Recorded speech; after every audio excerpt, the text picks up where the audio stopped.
What if I told you that we no longer walk in a single world, but in two, invisible, overlapping, and increasingly distant? This isn't just a hypothesis of modern philosophers or a poetic device. It's a warning that has spanned centuries. Nostradamus, the astrologer and prophet of Renaissance France, wrote that a time would come when humanity would no longer live under a single sky. He wasn't speaking in light metaphors. He spoke of a real rupture, a rift in collective destiny, an irreversible split between paths of light and shadow. In the very first seconds of his vision, we are confronted with a question that echoes like thunder. On which side of the rift will you find yourself? Will we be able to recognize the exact moment when reality splits, or will we simply wake up in a world already divided and without return? It's not superstition. It's the feeling that already accompanies us daily, even when we pretend to ignore it. Don't you notice? There's something in the air that can't be explained by politics, technology, or war alone. It's as if an invisible force is rearranging everything, as if the fabric of reality is being ripped apart, thread by thread, before our eyes. It's this discomfort we feel when friends who once walked side by side begin to live in different universes, when neighbors no longer share the same true language, when nations are divided not only by borders, but by irreconcilable perceptions. Nostradamus would call this the whisper of the abyss, the discreet announcement that the spiral of time has turned once more and brought us back to the brink of division. It's the cold felt without wind, the strange silence before the storm. Imagine living in the 16th century, surrounded by plague, famine, and religious wars, and yet being able to write about eras that didn't exist, about societies that hadn't yet been born, about crises that would seem absurd to his contemporaries. Nostradamus dared to look beyond his time and record in enigmatic verses, not a fixed map of the future, but eternal patterns that would return like waves. He knew that time is not a line, but a circle, that each era repeats the drama of the previous ones in new settings, and that in all these twists and turns, humanity always reaches a decisive point, choosing between the light that liberates or the shadow that imprisons. His boldness was to see that history never dies, it only disguises itself. And when cycles return, they bring not just memories, but proof. What frightens us is realizing that this point is no longer distant. It pulsates now in every news story that shatters our trust, in every natural disaster that shows us a world out of balance, in every discussion where two people looking at the same event see opposing truths. Isn't it curious that precisely at the height of global communication, we have lost the ability to share the same reality, as if each voice echoed in its own void, incapable of dialoguing with the others? Nostradamus would write that they are two suns rising in the same sky, two perceptions, two realities, two truths that cannot coexist forever, two suns that illuminate but also blind, each demanding absolute devotion. Some people ask, what if all this is just coincidence? What if we're exaggerating? This doubt is understandable, almost necessary. But isn't it also part of the very omen that there are always those who doubt until the last moment? Nostradamus described the beginning of the rupture as something subtle, almost imperceptible, but impossible to ignore for those with sensitivity. He said that time brings signs, first like discrete cracks in the ice, until suddenly everything shatters with a crash. This is exactly the feeling we experience, walking on ground that seems firm, but with each step echoes like a warning that you might give way. It's the discomfort of realizing that what seemed solid is no longer reliable. And there's a cruel irony in all this. We've never had so many tools to measure, record, and share information. Yet the more we know, the more divided we become. Excessive knowledge hasn't brought clarity. It's brought fragments. Each person holds a piece of the broken mirror and insists it contains the complete image. It's in this scenario that Nostradamus's warning becomes more relevant than ever. Because the true catastrophe isn't physical collapse, but the collapse of trust, of common language, of the minimal agreement that makes us live in community. When that thread breaks, the entire fabric follows. The most disturbing thing is to think that this division is not only external, but internal. Nostradamus suggested that each person would be called to choose not only a political or cultural position, but also a spiritual stance toward the world. It is in this detail that lies the terror and also the hope of his vision. Because if collective destiny is made of individual choices, then the weight lies not only in kings, rulers, or systems, but in every gesture, every decision, every silence or word we utter. It is as if each human being were called to become a cog in a larger machine, whether consciously or not, that they help move time toward shadow or light. It is the recognition that the prophecy is not about others, but about ourselves. What about you? Have you felt this calling? Have you noticed in your personal life signs that something invisible is moving? A friendship fractured by divergent perceptions, a trust broken because someone has come to inhabit another version of reality, a discomfort with institutions that no longer seem solid. These small individual ruptures are microcosms of the great schism that has been announced. They are reminders that we are not talking about distant prophecies, but about already tangible experiences. They are invitations to reflect on the position we have taken, even without realizing it. Nostradamus made it clear that the division would not arrive like a deafening clarion call, but like an unexpected eclipse. Suddenly the sun darkens, the shadow advances, and only then do we realize that the cycle had already begun long before. We are in this eclipse now. The whisper he predicted has become a muffled scream, present in every political crisis, every environmental disaster, every family torn apart by perceptions that no longer meet. The spiral has already turned, the point of no return has been passed, and all that remains is to face the essential question. When the rift opens wide, will we be prepared to cross it, or will we be swallowed by the silence that remains after the crash? Nostradamus wasn't just a man who wrote obscure verses. He was someone who spanned his time as if he belonged to several eras at once.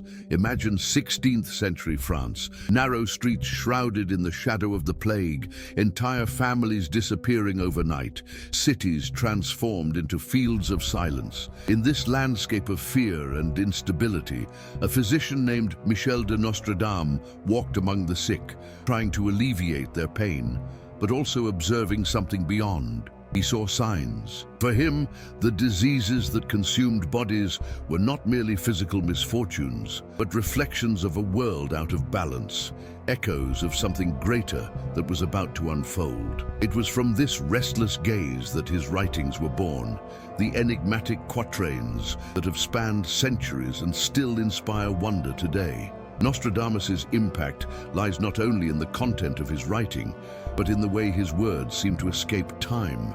Many believe his visions were so persistent because they didn't describe precise dates, but rather patterns of rise and fall, of fire and water, of betrayal and hope. He knew that history doesn't move in a straight line.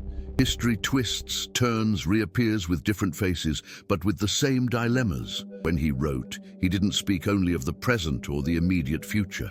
He spoke of the spiral of destiny, which always brings us back to the same crossroads. To understand his power, one need only remember how his quatrains have been reread over the centuries. Some said he anticipated the French Revolution, others saw the shadow of Napoleon in his words, and still others interpreted them as the rise of Hitler, the world wars, and even more recent tragedies. But perhaps the secret lies not in predicting specific events. The secret lies in recognizing that his images point to what repeats itself. He didn't want the reader to be trapped in a single historical episode. He wanted us to understand the invisible dynamics behind them all. The curious thing is that even living in a time so distant from our own, Nostradamus dealt with dilemmas that we still recognize. Think of how, today, we seek answers in predictions, in reports, in charts that attempt to anticipate economic crises or climate change. We want certainty. We want maps of what has not yet happened. Nostradamus did the same.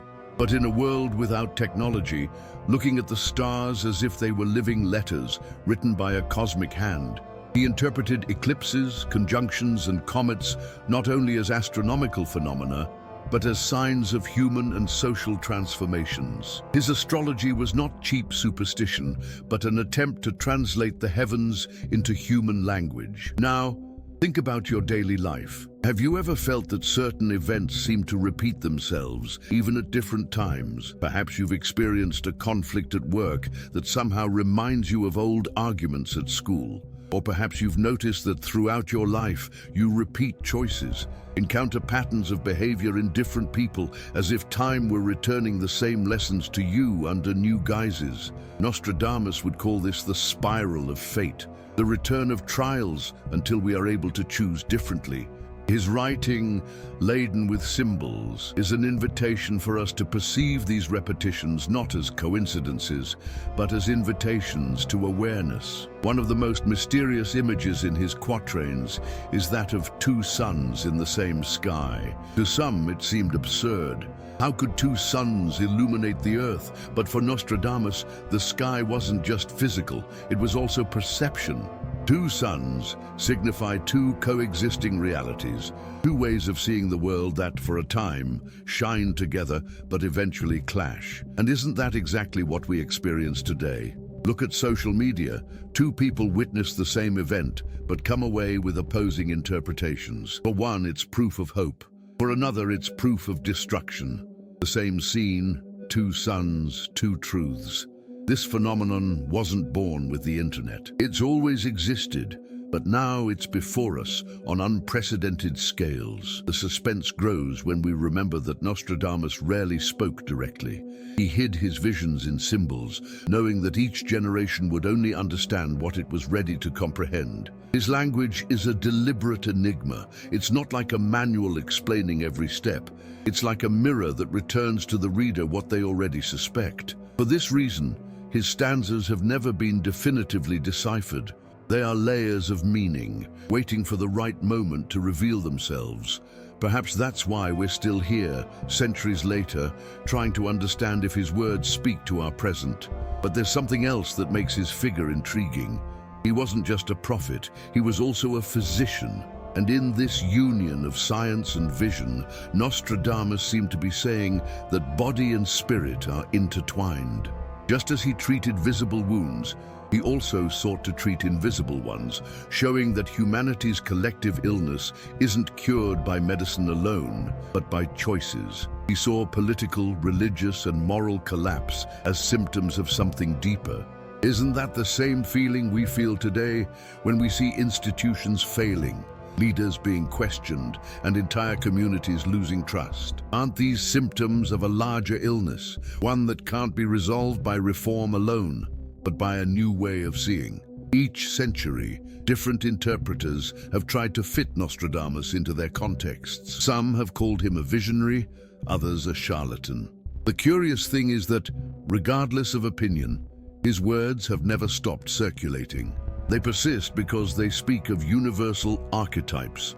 They speak of the struggle between light and shadow, the temptation of betrayal, the need for hope even amidst the ashes. These are dilemmas we all recognize because they are within us. That's why, even without believing in prophecies, it's hard not to feel a chill when reading certain stanzas. They sound like warnings, as if written for the very moment we live in. Now think with me.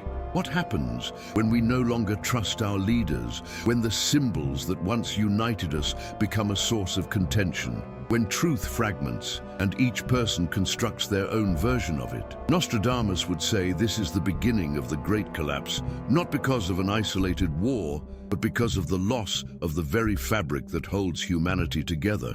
And aren't we exactly at that point? Don't we see neighbors arguing like enemies? Don't we see families divided by beliefs that seem irreconcilable?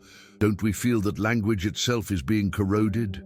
These questions are not mere provocations. They are signs that the ancient verses still breathe. There's something unsettling about the way Nostradamus described the future. He never said the world would simply end.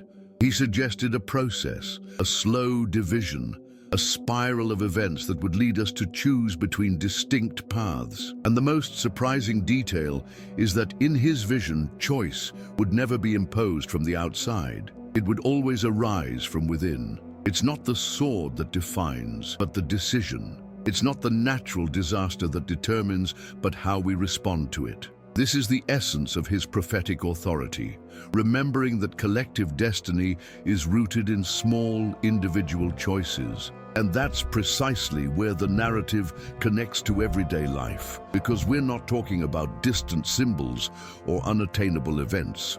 We're talking about how we treat those who disagree with us, how we react when we feel fear, how we act when we have power over someone. It's in these common situations that we choose whether to follow the spiral toward light or shadow. Nostradamus didn't just write for kings or generals. He wrote for every person who, in their own life, faces the dilemma of betrayal or loyalty, of acting with compassion or surrendering to indifference. Nostradamus's presence in history is like a shadow that never disappears. His verses continue to circulate because somehow we feel we haven't yet learned everything they mean. Perhaps we never will, but what matters isn't deciphering every detail. What matters is recognizing that time, in its spiral, always confronts us with the same question: what kind of humanity do we want to be? This question doesn't belong only to the past. It is asked now, with every decision, with every word, with every silence. And it is at this point that the suspense becomes inevitable, because if all Nostradamus saw were returning patterns, then we are experiencing yet another return. And the question he left, engraved in riddles and metaphors, still echoes. Will we be able to cross this rift consciously, or will we repeat the mistakes that brought us here? This is not an answer that will come from books or governments. It is an answer that arises in the heart of each person who silently asks themselves if the sun that shines today will be the same one that will shine tomorrow. Nostradamus wrote that humanity's rupture would not happen suddenly, but would be preceded by clear signs, almost like small cracks in the ice before it shatters completely. Interestingly, these signs would come not only from the sky or the stars, but from nature itself and human relationships. He described a world in which the seasons would no longer follow their familiar rhythm, in which the earth would become unstable, and in which trust, that invisible foundation of coexistence, would begin to dissolve. If we look around, don't we see exactly that? Floods that hit previously untouched places, droughts that turn fertile lands into desert, unseasonable storms, fires that consume entire regions. But perhaps the most disturbing thing is not the environmental collapse itself, but how we react to it. Instead of unity, we see division. Instead of clarity, we see denial. The question is, could the greatest disaster lie not in the natural phenomenon, but in human inability to see it as a warning? Nostradamus suggested that the imbalance of earth and sky would be merely a reflection of the imbalance of the collective soul. The external world would be merely a mirror of the internal world. And if this is true, wouldn't we be facing something even more serious? Because this would mean that every environmental catastrophe is not just an accident, but a reminder that we are losing our inner harmony. Have you ever stopped to consider whether these crises are merely physical consequences or also spiritual symptoms? Little by little, these natural cracks connect with social cracks. Nostradamus wrote that trust will be the first pillar to crumble. And this is perhaps the most visible prophecy of our time. Today, who fully trusts their leaders, who places unquestioning faith in institutions. Even science, which for centuries was considered the most solid of structures, now faces suspicion and attacks. And if trust is broken, what remains? How can we live in a world where each person believes in a different truth and distrusts the word of another? Lack of trust doesn't just create insecurity, it silently erodes the very fabric of everything we know. Isn't it strange to think that ruin doesn't begin with declared wars, but in the invisible space of trust? It's like a bridge that collapses not from an external impact, but because its foundations have rotted from within. What if what we're experiencing today is already this decomposition? When neighbors begin to doubt each other's honesty, when friends are divided by conflicting interpretations, when families are fragmented by irreconcilable beliefs, aren't we seeing the prophecy taking shape? Division doesn't begin with gunshots or flags. It begins with the heavy silence between two people who can no longer speak to each other. And what happens when trust breaks down on a massive scale? Nostradamus warned that this void would give rise to betrayals, ruptures, and collapses. He described a time when the words of the great would no longer be believed, and when lies would spread faster than the truth. It seems distant, but consider the speed at which false information circulates today. How many times have you wondered if the news you read was real or manipulated? This persistent distrust is the clearest sign that we are already experiencing the spiral of rupture. And if the truth is no longer shared, how can we decide together which path to follow? Here, an uncomfortable question arises. Has truth ceased to exist, or has it simply ceased to be common? Nostradamus didn't say reality would end, but rather that it would be fragmented, like a mirror shattered into many pieces, each reflecting a part of the image, but never the whole.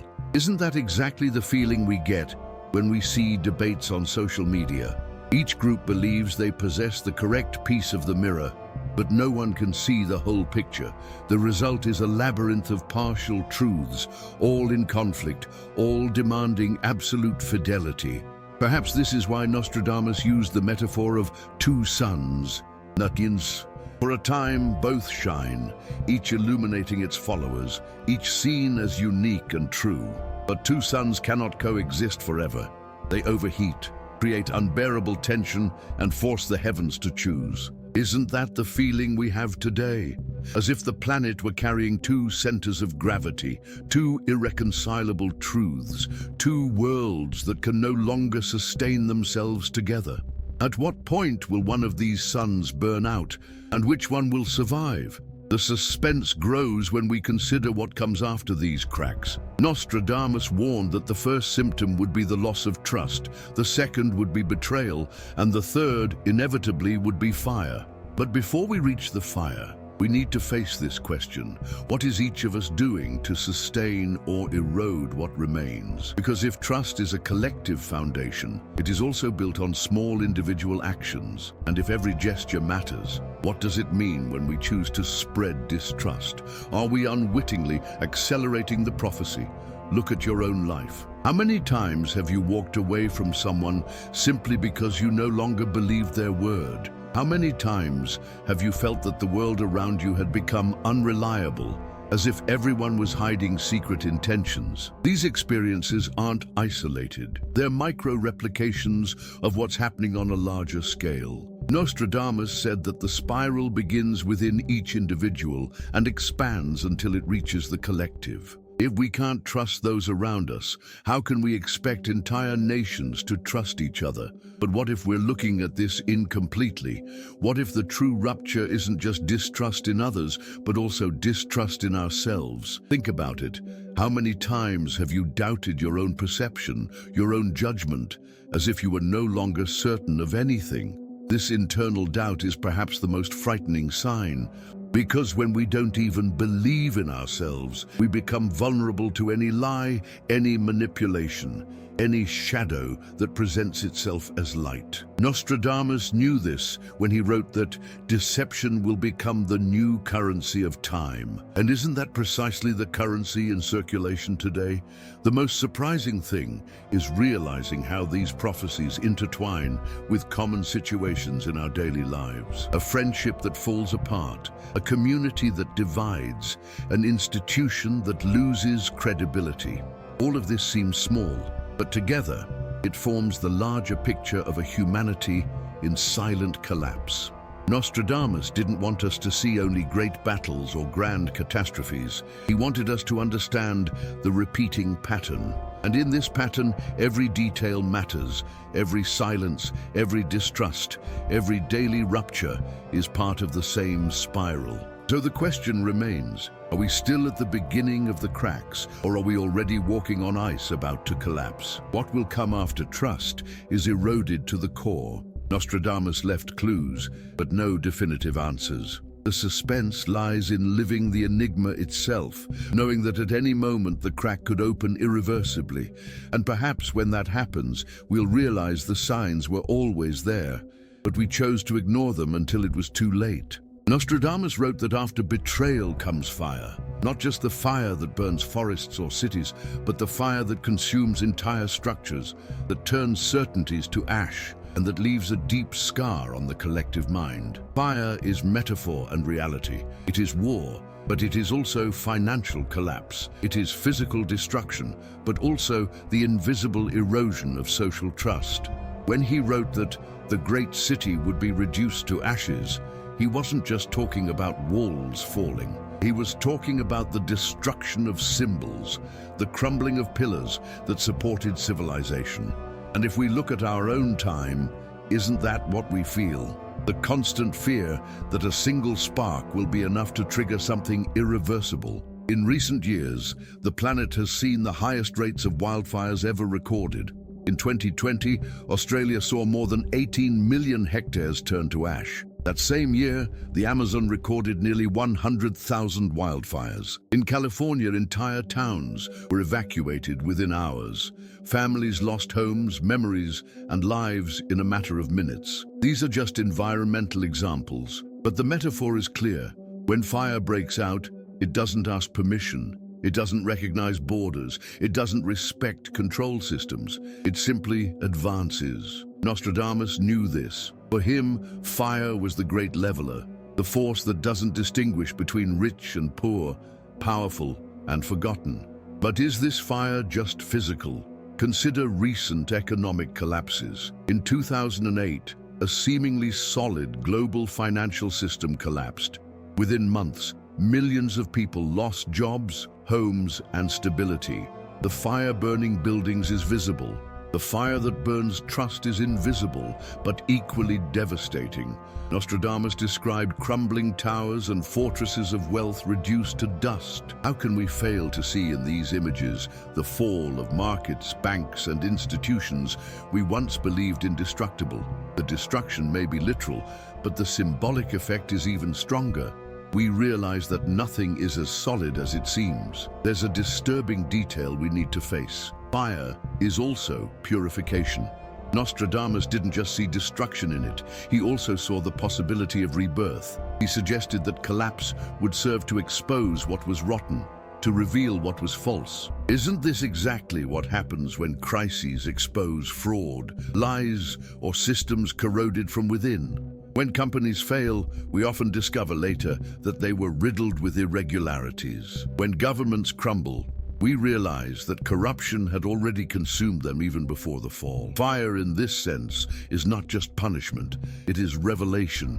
It forces the truth to surface. But if fire is revelation, are we prepared to face what it reveals? Consider the psychological impact of witnessing cities in flames, wars broadcast live, or the fall of financial empires that seemed eternal. Collective trauma shapes entire generations. Children who grow up amidst ruins not only see physical wreckage, but learn that nothing is permanent. This is fire's harshest and most transformative lesson. It forces us to face impermanence. Are we ready for this? Or would we prefer to continue living as if our foundations were eternal? There's also a surprising aspect that connects this vision to our current experiences. Speed. In the past, fire consumed slowly. Today, collapses happen in days. A war can start in the early hours of the morning and be on global news by morning. A digital currency can plummet in hours. A pandemic can cross continents in weeks. Nostradamus couldn't have foreseen modern technology, but by speaking of fire as a sudden, uncontrollable force, he accurately described the acceleration of our times. We live in a world where the flame of change spreads faster than our ability to comprehend it. Perhaps this is why fire also represents spiritual purification. When everything falls apart, we are forced to decide what truly matters. Think of stories of people who lost everything in fires or wars and yet say that surviving was a rebirth. That loss made them appreciate simple things. That absence led them to rebuild more consciously. Nostradamus seemed to know that we only learn after loss, that human arrogance only fades when fire burns away our illusions. The problem is that this learning is costly. And we always ask ourselves, did we need to have come this far? To maintain retention, it's important to ask yourself, what if this fire is already burning silently? Perhaps not in visible flames, but in emotional breakdowns, identity crises, depression, and anxiety that affect millions of people. Data from the World Health Organization shows that anxiety disorders and depression have increased by more than 25% in recent years. Isn't this also a kind of fire? An invisible fire consuming within, eroding hopes, leaving internal ruins? Nostradamus spoke of fire as an external symbol, but also an internal one. What if the great purification begins within each human being? The suspense grows when we realize that fire, according to Nostradamus, doesn't just come to destroy. It prepares the ground for something new. But to get there, we must cross it. How do we do this without being consumed? That's the question we still have no answer to. With each new crisis, whether environmental, social, or spiritual, we feel we're being tested. Will we be able to cross the fire without getting lost? Or will the fire this time leave no survivors? Nostradamus offered no certainties, only warnings. And perhaps that's the point. The prophecy is not complete. It depends on us, on how we react, on the choices we make in the face of the flames. So if fire is inevitable, how do you position yourself in the face of it? This isn't just a symbolic question, it's a practical one. In the face of crisis, do you despair or find the strength to rebuild? In the face of collapse, do you betray or remain faithful? In the face of loss, do you close yourself off or open yourself up to starting over? These are the answers that will define not only your individual destiny, but also the collective destiny. Because, as Nostradamus already knew, fire doesn't distinguish. It only reveals what was already hidden. The question is, when the ashes fall, what will be left of you? After the fire, Nostradamus spoke of a small group, almost invisible to most, who would survive amidst the ashes. They would not be kings, generals, or rulers of empires, but those who, in silence, would guard the flame that would not be extinguished. He called them the remnant, the few who would keep the light when the entire world was plunged into shadow. This idea may seem mythical, but it is not. In every great catastrophe in history, there have always been those who resisted, not because they had more power, but because they had more conscience. It is these silent figures who carry memory, courage, and faith when all else seems lost. If we think back over the last few centuries, we'll see this logic repeat itself. After world wars, it was small communities, ordinary people, who rebuilt entire cities and cultures. After devastating epidemics, it was anonymous doctors, volunteers, and survivors who passed on the lessons learned. Nostradamus knew that humanity's strength has never been concentrated solely in leaders. True strength lies in ordinary people who refuse to abandon hope. The remnant, therefore, is not chosen by fate. It chooses itself every day in how it reacts to chaos. But what does it mean to be part of this remnant today? Perhaps it's resisting the temptation of indifference. In a time when darkness spreads through lies, betrayal, and fear, remaining faithful to compassion is already an act of rebellion. It's not about spectacular heroism, but about quiet constancy. It's choosing not to betray when everyone else does. It's upholding the truth, even when it becomes uncomfortable. It's keeping the flame of humanity alive when the winds of cynicism try to extinguish it. And have you noticed how rare this is today? How many people still manage to uphold their principles without giving in to despair or collective hatred? You might think that being part of this remnant is unattainable, that it requires absolute purity, but it isn't. The remnant is made up of ordinary people, full of flaws, but who don't let their flaws stop them from fighting for what's essential.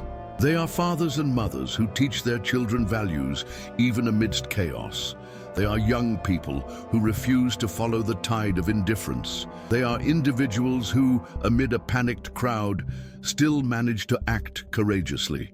The remnant is defined not by perfection, but by resilience. And resilience is something we can all cultivate.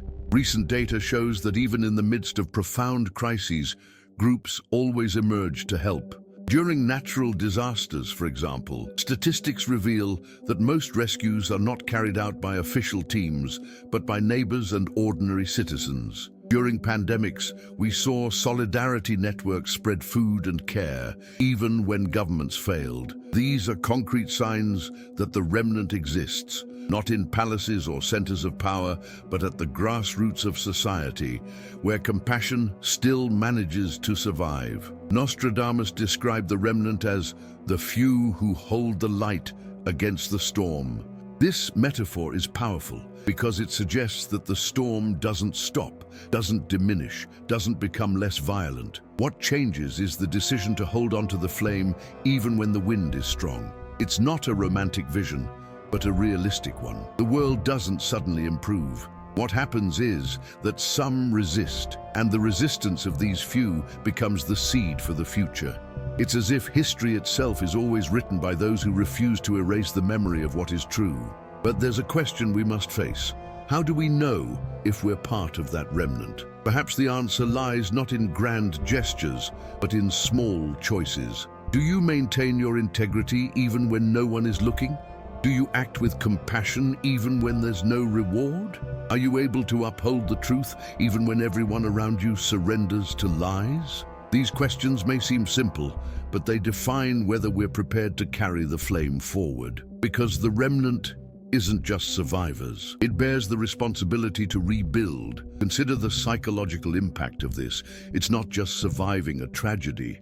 It's surviving and still keeping your heart whole enough to rebuild. Many survive physically, but few survive spiritually. Many go through crises, but few emerge from them without becoming more bitter, more cynical, more hardened. Nostradamus knew that the real challenge was not resisting the fire, but resisting the despair it leaves behind. The remnant, in this sense, is made up of people who continue to believe even when everything around them seems meaningless. This is perhaps the most demanding prophecy of all, because it doesn't speak of great external catastrophes, but of internal battles. Being part of the remnant means waging a daily struggle against giving up, against the urge to surrender to darkness, against the desire to abandon values to protect oneself. And have you noticed how this is the hardest fight? Because no one sees it. There's no applause, no immediate recognition. It's a silent battle, fought deep within each person. And yet, it is this battle that defines the future. Nostradamus's narrative leads us to see the remnant as the bridge between collapse and renewal. He didn't promise that the world would be saved by great leaders or advanced technologies. He implied that salvation would always lie with the small, the anonymous, those who stand firm when everything falls apart. This is an uncomfortable vision, because it reminds us that we cannot wait for others to solve the chaos. The responsibility is ours. Each of us must decide whether we will be merely spectators of the destruction or actively involved in the reconstruction. And perhaps the most surprising point is this: the remnant are not just survivors, they are also sowers. They carry the seed of a new era, of a new way of living. And this means that every choice now is not just resistance, but planting. By choosing truth, we plant trust. By choosing compassion, we plant solidarity. By choosing courage, we plant hope. Every gesture, no matter how small, can become the root of a new civilization. Nostradamus gave us no details about what this future would look like. He simply said it would be built by those who resisted the shadow. The question that remains is simple and brutal. When the ashes cover everything, will you be just another survivor? Or will you be part of those who sow the seeds of what is to come? Nostradamus wrote, as if he knew his voice would be heard not by his contemporaries, but by us. He spoke of a time when the Great Schism would no longer be merely a metaphor, but a lived reality. That time is now. The cracks he described are before our eyes, and the echo of his words reaches us like a call. But contrary to what many think, his prophecies were not written to imprison us in fear. They were written to awaken responsibility. He didn't want us to wait for the inevitable, but to recognize our active participation in this plot.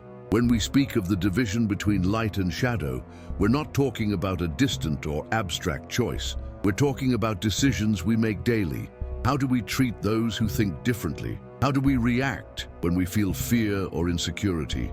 How do we act when tempted to lie, betray, or manipulate for quick gain? These small choices don't seem grand, but they form the invisible fabric of humanity.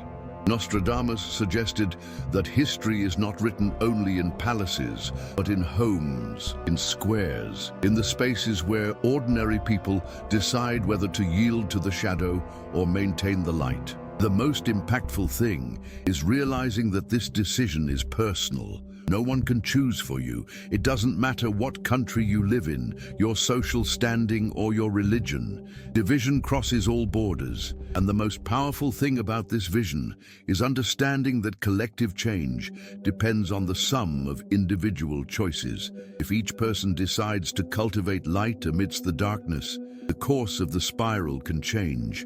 It's not about denying the collapse, but about navigating it consciously. It's not about avoiding the fire, but about not letting the fire destroy what is essential. But how do we turn this vision into practice? This is where we need a clear plan, something that translates symbols into concrete actions. The first step is awareness. Take a few minutes each day to observe your own patterns. What situations make you react with anger, fear, or indifference? When do you feel yourself approaching your shadow? This self-observation is the first step to not living on autopilot. Nostradamus spoke of symbols because he knew that human beings need to decipher themselves before deciphering the world. The second step is conscious choice. Faced with each situation, ask yourself a simple question. Does this attitude bring me closer to the light or the shadow? Don't wait for major crises to apply this. Use it in everyday situations, in a family argument, a professional decision, or a moment of personal doubt. With each answer, you'll be training your mind and heart to choose the side you want to strengthen. Small, repeated choices form habits. Habits build character, and character defines destiny. The third stage is community action. The remnant is not made up of isolated individuals, but of people who recognize one another. Seek to connect with those who share similar values. This could be a local community, a study group, a support circle, or even an online space where there is sincerity and respect. The unity of these small groups strengthens resistance against collective disintegration. Remember that in all of history's great crises, it was invisible networks of solidarity that kept life pulsing. The fourth stage is resilience in the face of fire. This means accepting that crises will come and losses will occur, but preparing internally to avoid being broken by them. Practices such as meditation, deep reading, silent reflection, and even simple habits like walking in nature can be tools for keeping the spirit strong. Nostradamus spoke of fire as destruction and purification. Spiritual preparation is what allows us to walk through the flames without turning to ash inside. The fifth step is planting the future. It's not enough to resist, you must sow. Every act of kindness, every act of integrity, every compassionate choice is a seed planted amidst the ashes. Think about how you can apply this in your practical life. It could be helping someone in need. It could be rejecting a convenient lie. It could be offering emotional support to someone who has lost hope. These gestures seem small, but together they form the fertile soil of a new era. Nostradamus never described in detail what the future would be like beyond the rupture, perhaps because he knew that this future was unwritten. It is being written now by each of us. This plan is not a magic formula, but a path. It requires discipline, courage, and above all, faith that our choices matter. You may never see the full impact of your actions, but that doesn't mean they're worthless. The spiral of time reminds us that everything returns, and what we do today shapes not only our lives, but the destiny of future generations. Being part of the remnant means making this silent commitment, living so that your light remains, even when the world insists on extinguishing all others. And now, given all that has been said, the final question is inevitable. What role do you wish to play in this grand plot? Will you be a mere spectator, watching the collapse as if it were inevitable? Or will you be a protagonist, consciously deciding to hold the flame of light amidst the storm? This decision cannot be postponed, because it is already being made at every moment. The Great Schism is not something that will come. It is already here, and your life is the arena where it is decided. I want you to take this beyond the screen. Reflect on your own patterns, practice conscious choices, strengthen bonds of solidarity, prepare your resilience, and plant seeds for the future.